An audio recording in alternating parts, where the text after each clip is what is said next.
Busing sa ginagawa natin na speaker box. Ilalagyan po natin ng pormika. Yan po sa likod po yan.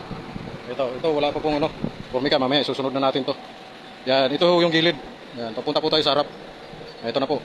Yan. Ito po, meron na po mga pormika yan. Yan. Ang kulang na lang natin ito. Gilid. Tsaka, yun, kabilang gilid. Ito. Yan, dito, okay na po yan dito mga busing. Tingnan nyo. Yun. Lalagyan na lang natin ng box. Tsaka yung Twitter. Po yung design ng speaker natin mga busing. Ayan po. Naka-pormika po yan. Ayan po.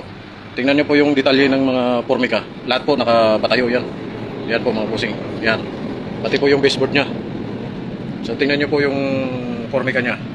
Ganyan po ako mag-pormika. Lahat po nakatayo. Ayan. Pati yung edging nya nakatayo rin. Yung design nya po mga busing. Ito po yung design nya. Dito po yung isang speaker.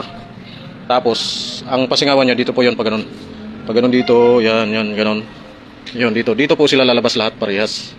Yan, dito na po lalabas. Pati yung isa, ganun din po, paikot siya pag ganun. Tapos papunta na po siya rito. Kaya ang labas din po ng singawan niya dito po. Tapos yung dalawang speaker na malalaki, magkakatabi po sila. Yan po yung design niya mga busing. Ito po yun sa ibabaw. Yan na po mga busing. Ayan, yan po yung design niya sa ibabaw. Kasi kaya ko po kinuha na ng video ngayon kasi mamaya pag tinakpan ko na to hindi na po makikita yung design niya. Ayan kung saan pupunta yung pasingawan niya dito, tas dito. Kaya ang labas pa rin po nila, dito pa rin po sila. Kaya naghahati po yung gitna. Yan po mga bossing, ayan.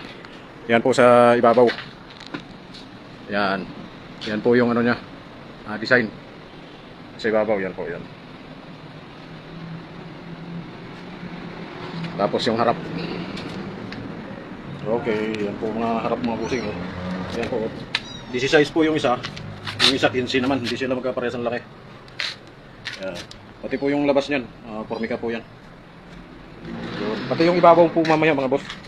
Mamaya kukuhanan ko rin po yung sa ibabaw. Yan po. Okay, mamaya ulit.